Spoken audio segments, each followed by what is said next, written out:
तो अभी हम जो बात करेंगे वो एमीन की बात करेंगे, और यूनिट 4 है आपकी, सेकंड बुक है ये केमिस्ट्री की, ठीक है।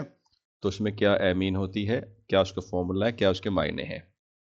सबसे पहले यहाँ पे हमें एक चीज़ का ध्यान देना है, जो भी हम चीज़ें पहले करी हैं या अब करने वाले हैं, तो हम एक ही कंसेप्ट पे काम करते हैं कि पहले प्रयोगशाला विधि ये होती है ना, कि कैसे बनती है। उससे पहले हम उसका इंट्रो या प्रस्तावना की बात भी करते हैं कि क्या होती है। उसके बाद हम बात करते हैं इसके अंदर गुणों की बात करते हैं। गुण आपके दो प्रकार के होते हैं, कौन कौन से? भौतिक और रासायनिक। और उसके बाद जो भी चैप्टर चलता है उसके बाद लास्ट में आ जाता है उसके उपयोग, ठीक है। इतना कुछ कर लेने के बाद में आपके जो भी कंपाउंड हैं, जो भी यौगिक होते हैं, उनका पूरा हो जाता है, ठीक है। तो उसी को देखते हुए इनको आगे हम कंटिन्यू करेंगे, ओके। तो जब बात करते हैं इसकी एमीन की, कि एमीन एक्चुअल में क्या है हमारी, तो इसमें क्या लिखेंगे, कैसे लिखेंगे, वो देखते हैं अभी, ठीक है। तो एमीन के बारे में बात करते हैं भैया। इसमें लिखेंगे जो आपकी एमीन है वो एक्चुअल में अमोनिया से बनती है, ठीक है। तो जब इसे लिखेंगे तो हम लिखेंगे अमोनिया के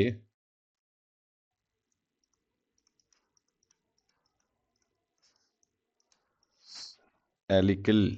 एलिकल का तो पता है ना, जो नॉर्मल से ग्रुप होता है, एलिकल व्युत्पन्न एमीन बोल सकते हैं,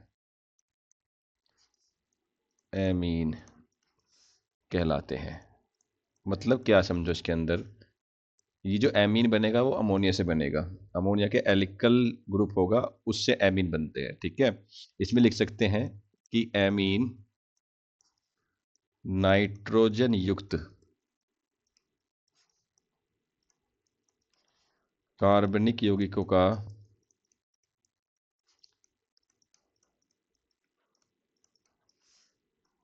एक महत्वपूर्ण वर्ग का निर्माण करता है, महत्वपूर्ण वर्ग का निर्माण करता है, ठीक है।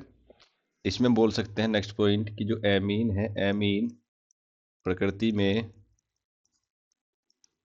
प्रोटीन, विटामिन तथा हार्मोन्स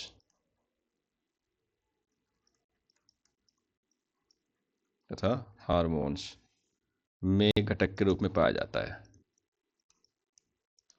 घटक के रूप में पाया जाता है,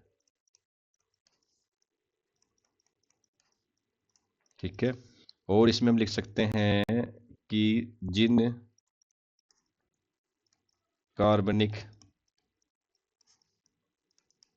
यौगिक में ये ग्रुप होता है NH2, ठीक है, NH2 ग्रुप उपस्थित होता है,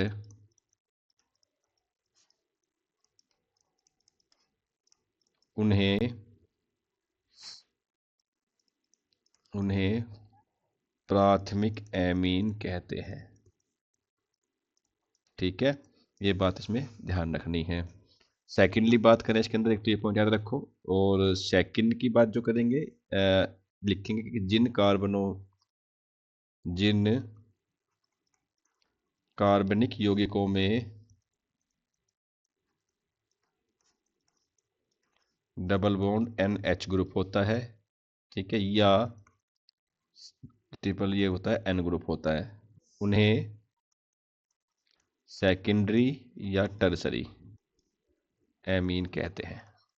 इतनी बात ध्यान रखनी है एमीन में, ठीक है। जैसे कि इसको हम ऐसे भी लिख सकते हैं कि प्राइमरी एमीन कौन सी है, टर्सरी क्या हो सकती है। तो एज एग्जांपल इसको हम ले सकते हैं कि जो आपकी आर आर NH2 ये है आपकी प्राथमिक एमीन, ठीक है। ऐसे ही RNH ये है आपकी सेकेंडरी एमीन, और एक है आपकी RNR, और यहाँ पे भी R, ये टर्सरी एमीन। ये इतनी बात ध्यान रखनी। सबसे जरूरी बात इसमें क्या है, पहचानना कैसे, देखो कैसे बनती है एमीन। अगर इसमें मैं एक चीज बता, मुझे जो नाइट्रोजन हमारा होता है, नाइट्रोजन की बाहरी सेल में कितने इलेक्ट्रॉन होते हैं भाई? 7 इसका एटॉमिक नंबर होता है ना। तो क्या बनेगा, 2 5, तो इसकी वजह से 3 है, 3 वैलेंस चाहिए, तो यानी कि 3 इलेक्ट्रॉन चाहिए हमें केवल। तो 3 यानी इलेक्ट्रॉन चाहिए, तो यहाँ से 2 इलेक्ट्रॉन इसको मिल रहे हैं हाइड्रोजन से, और एक इससे मिल रहा है, एक बॉन्ड इससे जुड़ रहा है। ठीक है, तो पूरा हो रहा है। तो प्राथमिक एमीन हो गया। प्राथमिक क्यों हुआ? क्योंकि इससे केवल और केवल एक ही कार्बनिक यौगिक जुड़ा हुआ है जिसका नाम है आर। आर जो है कार्बनिक यौगिक है यहाँ पे। कार्बनिक मतलब इसके अंदर कार्बन होगी, CH2 हो सकता है, CH3 हो सकता है, ठीक है, इस टाइप का। ओके, अब देखो यहाँ पे N के 3 है। अब यहाँ से एक तो यहाँ H जोड़ रहा है, एक यहाँ जोड़ रहा है, एक यहाँ जोड़ रहा है, 3 जुड़ रहा है ना। लेकिन इससे 2 कार्बनिक यौगिक जुड़े हुए हैं। कितने जुड़े हुए हैं? 2 कार्बनिक यौगिक, इसलिए इसे सेकेंडरी बोल रहे हैं। ऐसे ही यहाँ से 3 जुड़े हुए हैं, 1 2 3, इसलिए इसे टर्सरी बोल रहे हैं। आई बात समझ में? बात समझ में आती है इतनी? प्राइमरी क्या है, सेकेंडरी क्या है, टर्सरी क्या है ना? यहीं से पूछता है कि एमीन्स कितने प्रकार की होती है। 3 प्रकार की हो सकती है हमारी, प्राइमरी, सेकेंडरी और टर्सरी। जिस प्रकार से हमारी प्राइमरी, सेकेंडरी, टर्सरी कार्बन थी, है ना। इसके बाद हमने क्या बताया था? आपका जो पैटर्न चलता है, हमारा पैटर्न चलता है कि इंट्रोडक्शन हो गया कि अब कैसे बनाएंगे, मेथड क्या है बनाने के, है ना। वो प्रयोगशाला मेथड भी हो सकता है, और भी कुछ बहुत सारे मेथड हो सकते हैं। तो अब लिखेंगे इसके बनाने की विधि। क्लियर? हाँ, तो लिखेंगे बनाने की विधि।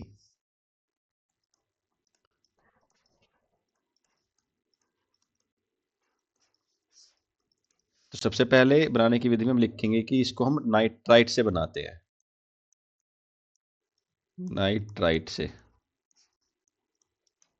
ठीक है। तो नाइट्राइट से कैसे बनाएंगे वो देखना है। इनमें एक चीज का ध्यान रखना है बेटा, हम क्या लिख रहे हैं, लिखने से ज्यादा क्या रिएक्शन कर रहे हैं वो जरूरी होता है। तो हमें रिएक्शंस पे ध्यान रखना है। नाइट्राइट जो ग्रुप होता है, साइन नाइट्रेट CN होता है, ध्यान रखना। यानी कि जब भी RCN, अब ये ध्यान रखो, CN के बीच क्या होता है? CN के बीच ट्रिपल बॉन्ड होता है ऐसे, ठीक है। तो RCN क्या करेगा? RCN पे जब मैं हाइड्रोजन की रिएक्शन करवाऊंगा, किसकी प्रेजेंस में? LiAlH4, H2 और Ni उसके उत्प्रेरक हैं। तो हमें मिल जाता है RCH2NH2। तो ये हमारा हो गया प्राइमरी एमीन। आई बात समझ में? ध्यान ये रखना है, आप ये ना कहोगे सर इसमें R भी आ गया, C 2 कार्बन आ गए। हमने कहा कि नाइट्रोजन से 2 कार्बन क्योंकि जुड़ेंगे, ना कि अलग अलग नहीं हो सकती। यहां से केवल एक जुड़ा हुआ है, CH2, इसलिए इसको प्राइमरी बोल रहे हैं। आई बात समझ में? इसका जो नाम होता है LiAlH4 का, इसका नाम होता है aluminium hydride, lithium aluminium hydride इसका नाम होता है। ठीक, तो कुछ नेम है ये अपना याद कर लेंगे, है ना। सेकेंडरी जो इसका मेथड है, सेकंड जो मेथड इसका होगा, अरे भाई लाइट भाग गई रे।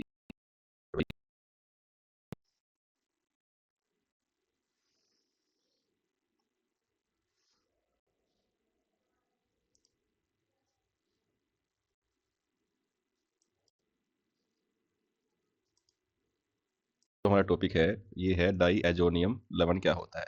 इससे पहली क्लास में हम अमीन के बारे में पढ़ चुके थे, ठीक है। तो इसमें लिखेंगे शुरुआत से कि इसका सामान्य सूत्र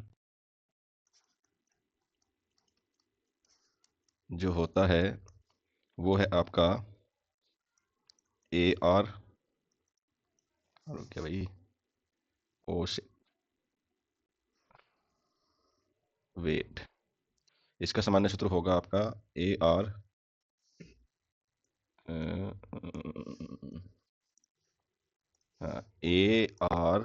ArN2 पॉजिटिव X नेगेटिव, ठीक है, ये होता है। ओके, इसमें AR क्या है? तो इसमें जो है AR आपका, इसका मतलब होता है एरिल समूह। अभी पता लग जाएगा क्या होता है, कैसे होता है, ठीक है। और जो X है, X क्या होता है? ये कौन सा है? ये आपके आयन है, Cl आयन, Br आयन हो गया, या HSO4 का नेगेटिव आयन, इस टाइप के ये आयन होते हैं, ठीक। और इसमें जो N2 पॉजिटिव है उसका मीनिंग क्या है? उसका मीनिंग है, इसी का मीनिंग होता है, देखो डाई क्यों है, देखो 2 है तो इसलिए डाई आया, ठीक है।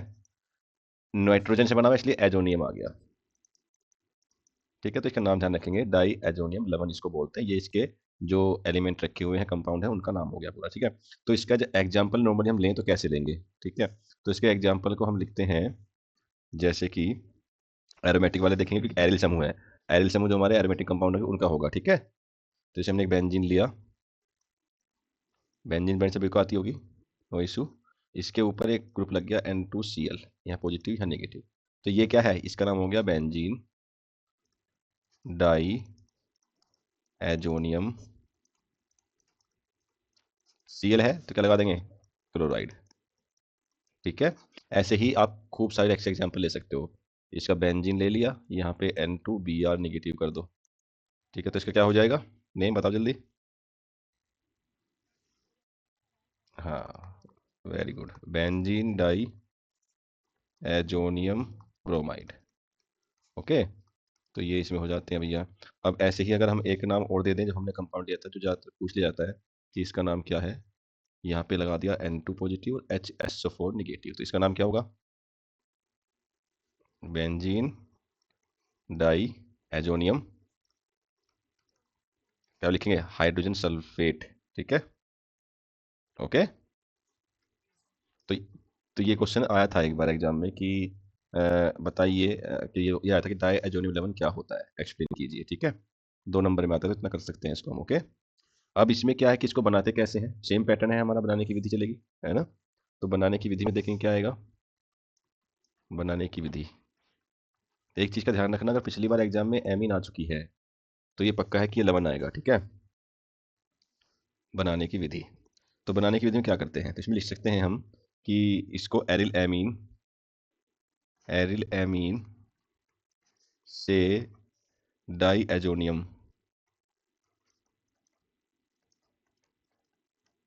क्या है, ये लवण का निर्माण होता है। ठीक है, और जो विधि ये होती है उसका नाम है, इस विधि का नाम क्या होगा, इस विधि का नाम एजोटीकरण होगा, एजोटीकरण। ओके, ये ध्यान रखना। ठीक है, तो क्वेश्चन ऐसे ही बन सकता है कि एजोटीकरण क्या होता है, या इस विधि को बताइए। ठीक है, इसमें क्या करते हैं, इसमें हम क्या करते हैं, हमने एक क्या लिया, एरिल एमीन लिया।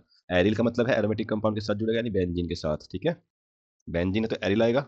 ओके, इसके ऊपर हमने लिया एमीन, तो बेंजीन के साथ एमीन होती है NH2। क्लियर,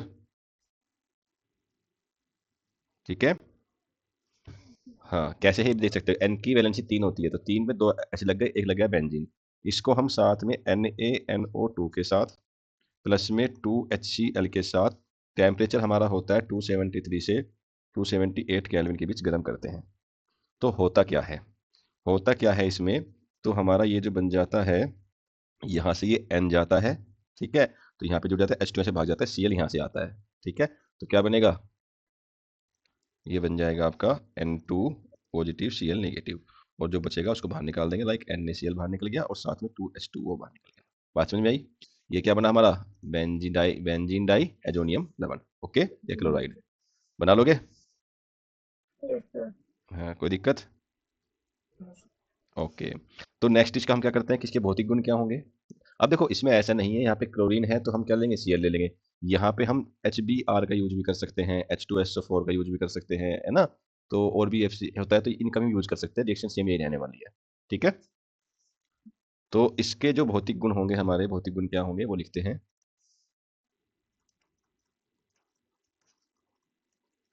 भौतिक गुण। ठीक है, तो भौतिक गुण में क्या है, पहले लिखेंगे आप कि यह रंगहीन होता है। रंगहीन क्रिस्टल ठोस लिखो, रंगहीन क्रिस्टल ठोस होता है। ठीक, सेकंड लिखेंगे सूक्ष्म अवस्था में, सूक्ष्म मतलब सूक्ष्म, सूखी हुई अवस्था में। ठीक है, सूक्ष्म अवस्था में स्थायी होता है। ठीक है, स्थायी होता है, तथा गर्म किए जाने पर, जब इसको गर्म करेंगे, गर्म किए जाने पर जल से अभिक्रिया करता है। ठीक है, बात समझ में आई। तीसरी बात ये है कि जल से अभिक्रिया करेगा तो जल में विलय हो जाएगा, तो लिखेंगे ये जल में विलय हैं, विलय होते हैं, जल में घुल जाते हैं, और ईथर में अविलय होते हैं। ठीक है, ये बात ध्यान रखना। ओके, तीसरी बात क्या है कि ये जो लवण है आपका ठोस अवस्था में, ये है ठोस अवस्था में विस्फोटक होते हैं, ठीक है, यानी हार्मफुल भी हो सकते हैं जो छोटे अवस्था में रहते हैं। तो ये इतनी बात समझ में आती है, पता लग जाएगा डाई एजोनियम लवण की जो भौतिक गुण है वो क्या है, रंगीन है, जल, सबसे मेन इंपॉर्टेंस में ये आता है कि जल में घुलनशील है कि नहीं है, तो बोलेंगे जल में घुलनशील है। ओके, आगे आते हैं इसके रासायनिक गुण, है ना, क्या आते हैं, रासायनिक गुण। तो केमिकल प्रॉपर्टीज देखेंगे इसके भैया। तो सबसे पहले जो इसके रासायनिक गुण होंगे वो लिखते हैं, रासायनिक गुण में पहला लिखेंगे इसमें आप हैलाइड द्वारा प्रतिस्थापन, हैलाइड द्वारा प्रतिस्थापन, ठीक है। हैलाइड मतलब क्या होता है भाई, हैलाइड मतलब क्या होता है बताओ, हैलोजन ग्रुप होते हैं ना आपके, उनके द्वारा प्रतिस्थापन हो जाता है, ठीक है।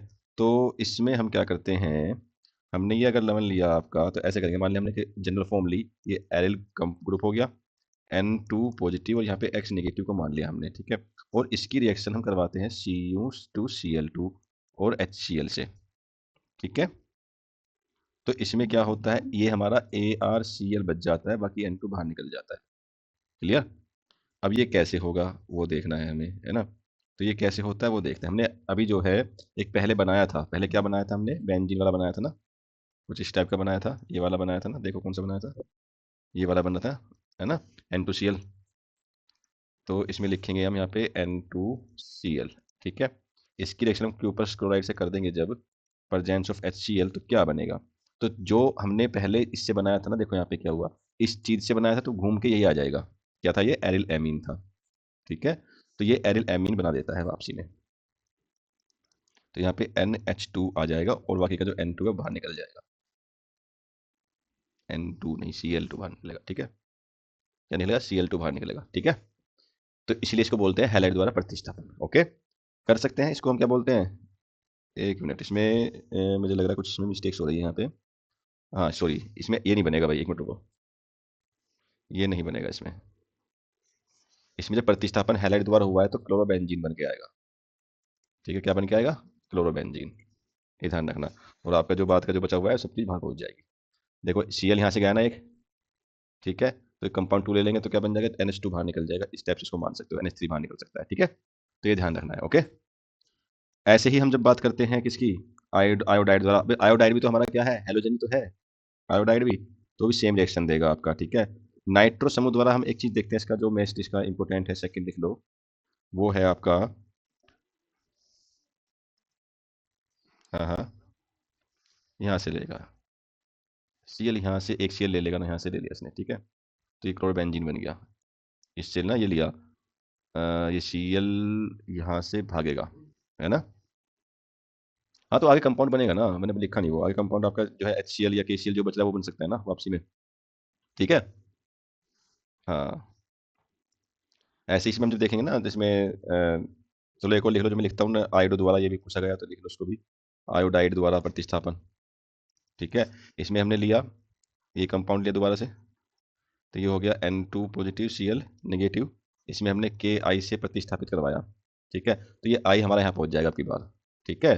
तो हमारा क्या बन जाएगा, आयोडोबेंजीन या क्लोरोबेंजीन, आयोडोबेंजीन बन जाएगा, और नाइट्रोजन आपका अलग टूट जाएगा और KCl आपका अलग आ जाएगा, ऐसे हुई है रिएक्शन वो, ठीक है। आई बात समझ में, क्या बोलते हैं इसको, इसको बोलते हैं आयोडोबेंजीन, क्लियर। चलिए, तो नेक्स्ट इसमें तीसरा है नाइट्रो समूह, नाइट्रो समूह का नाम पता होना चाहिए भाई, नाइट्रो समूह द्वारा प्रतिस्थापन, तो नाइट्रो समूह कौन सा होता है, NO2 वाला होता है ना। तो क्या होगा, इसको कैसे करते हैं वो देखते हैं, ठीक है। इसमें आपको ये रिएक्शन याद रखनी है कि जैसे हमने बेंजीन ये बनाया आपका कंपाउंड, क्या नाम है इसका, इसकी रिएक्शन हम करते हैं पहले BHF4 से करते हैं, इसका नाम है आपका, F से बन गया फ्लोरो, फ्लोरो बोरिक अम्ल, ठीक है। आई बात समझ में, कैसे बना, F से बना फ्लोरो, B से बना बोरिक, H पॉजिटिव आता है तो इसलिए बनता है अम्ल एसिड, ठीक है, फ्लोरोफोरिक एसिड। जब इसको ये बनाते हैं तो क्या करता है ये यहाँ से आपका HCl को रिमूव कर देता है, खुद अपना जो है वहाँ पे पहुंच जाता है, इस टाइप से क्या पहुंचेगा, N2 पॉजिटिव और ये BF4 नेगेटिव रखेगा, ठीक है। भाई आप जो है BH4 को अगर तोड़ोगे तो कैसे टूटेगा, BF4 नेगेटिव H पॉजिटिव टूटेगा, ठीक है। H पॉजिटिव क्या करेगा, H पॉजिटिव Cl नेगेटिव को अपने साथ लेके चला जाएगा बाहर, तो ये वाला कहाँ जाएगा, इस पे आ जाएगा। आई बात समझ में। अब इसकी रिएक्शन हम क्या करवाते हैं, क्योंकि नाइट्रो ग्रुप हमें चाहिए, नाइट्रो चाहिए तो हमें क्या है NaNO2 को लेकर आना पड़ेगा, सोडियम नाइट्रेट को, ठीक है। कॉपर की प्रेजेंस में गर्म कर दिया इसको, तो NO2 क्या करेगा, NO2 सबको भगा के अपनी यहाँ प्रेजेंस ले आएगा इसके ऊपर। जब प्रेजेंस ले आएगा तो जो हमारा एलिमेंट बचता है, मैं नीचे लिख दे रहा हूँ, ठीक है, यहाँ पे। तो ये जो बन जाएगा NO2, ये क्या होता है, नाइट्रो बेंजीन, और साथ में जो निकलता है नाइट्रोजन बाहर निकल गई, और बचा कुछ NaBF4 बाहर निकल गया। आई बात समझ में। अब देखो ये NO2 क्यों हुआ, अगर मैं इस NaNO2 की बात करूं तो NaNO2 को ब्रेक करते हैं तो ये Na पॉजिटिव और Na2 नेगेटिव में टूटता है।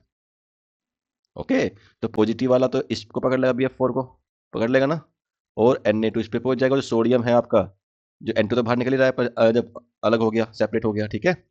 तो ये बात ध्यान रखनी होती है। आई बात समझ में इतनी, जी। क्लियर है बेटा,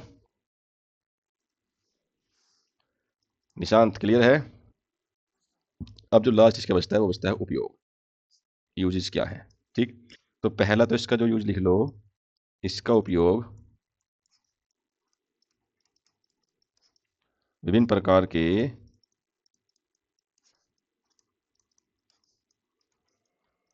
कार्बनिक यौगिकों के संश्लेषण में किया जाता है, ठीक है। ओके, सेकंड जो है, आप केमिकल यूजेस जो करते हो ना, जैसे केमिकल यूजेस में आपने क्या बताया, तो केमिकल देखो, आपने नाइट्रोबेंजीन बनाया, क्लोरोबेंजीन बनाया है ना, तो लिख सकते हो क्लोरोबेंजीन बनाने में इसका उपयोग किया जाता है, नाइट्रोबेंजीन में किया जाता है, या लिख सकते हैं कि इसका उपयोग हेलोएरीन हेलोएरीन तथा प्रतिस्थापित हेलोएरीन के निर्माण में किया जाता है, ठीक है, निर्माण में करते हैं, या आप इसका नाइट्रोजन की फॉर्म बनाने में भी कर सकते हो उपयोग, ठीक है। इतनी बात समझ में आती है भाई। तो हमारा टॉपिक है, ये है डाई एजोनियम लवण क्या होता है। इससे पहली क्लास में हम अमीन के बारे में पढ़ चुके थे, ठीक है। तो इसमें लिखेंगे शुरुआत से कि इसका सामान्य सूत्र जो होता है वो है आपका AR, और क्या भाई, ओ से वेट, इसका सामान्य सूत्र होगा आपका AR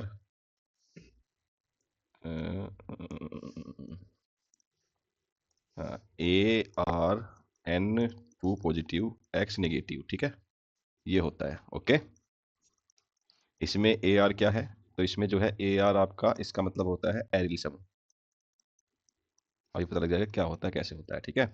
और जो X है, X क्या होता है, ये कौन सा है, ये आपके आयन है, Cl आयन, Br आयन हो गया, या HSO4 का नेगेटिव आयन, इस टाइप के ये आयन होते हैं, ठीक। और इसमें जो N2 पॉजिटिव है, उसका मीनिंग क्या है, उसका मीनिंग है, इसी का मीनिंग होता है, देखो डाई क्यों है, देखो दो है तो इसलिए डाई आया, ठीक है, नाइट्रोजन से बना हुआ इसलिए एजोनियम आ गया, ठीक है। तो इसका नाम ध्यान रखेंगे, डाई एजोनियम लवण इसको बोलते हैं, ये इसके जो एलिमेंट रखे हुए हैं, कंपाउंड है, उनका नाम हो गया पूरा, ठीक है। तो इसका जो एग्जाम्पल नॉर्मली हम लें तो कैसे लेंगे, ठीक है। तो इसके एग्जाम्पल को हम लिखते हैं, जैसे कि एरोमेटिक वाले देखेंगे, क्योंकि एरिल समूह है, एरिल समूह जो हमारे एरोमेटिक कंपाउंड है उनका होगा, ठीक है। तो इसे हमने एक बेंजीन लिया, बेंजीन ब्रांड सभी को आती होगी, नो इशू। इसके ऊपर एक ग्रुप लग गया N2Cl, यहाँ पॉजिटिव या नेगेटिव, तो ये क्या है, इसका नाम हो गया बेंजीन डाई एजोनियम, Cl है तो क्या लगा देंगे, क्लोराइड, ठीक है। ऐसे ही आप खूब सारे एक्स एग्जाम्पल ले सकते हो, इसका बेंजीन ले लिया, यहाँ पे N2Br नेगेटिव कर दो, ठीक है। तो इसका क्या हो जाएगा, नेम बताओ जल्दी। हाँ, very good, benzene diazonium bromide, okay. तो ये इसमें हो जाते हैं भैया। अब ऐसे ही अगर हम एक नाम और दे दें, जो हमने कंपाउंड लिया था, जो ज़्यादातर पूछ लिया जाता है कि इसका नाम क्या है, यहाँ पे लगा दिया N2 पॉजिटिव और HSO4 नेगेटिव, तो इसका नाम क्या होगा, बेंजीन डाई एजोनियम, क्या लिखेंगे, हाइड्रोजन सल्फेट, ठीक है। ओके। तो तो ये क्वेश्चन आया था एक बार एग्जाम में कि बताइए कि ये आया था कि डाई एजोनियम 11 क्या होता है, एक्सप्लेन कीजिए, ठीक है। 2 नंबर में आता है तो इतना कर सकते हैं इसको हम, ओके। अब इसमें क्या है कि इसको बनाते कैसे हैं, सेम पैटर्न है हमारा, बनाने की विधि चलेगी, है ना। तो बनाने की विधि में देखेंगे क्या आएगा, बनाने की विधि। एक चीज़ का ध्यान रखना, अगर पिछली बार एग्जाम में एमीन आ चुकी है तो ये पक्का है कि ये 11 आएगा, ठीक है। बनाने की विधि, तो बनाने की विधि में क्या करते हैं, तो इसमें लिख सकते हैं हम कि इसको एरिल एमीन, एरिल एमीन से डाई एजोनियम,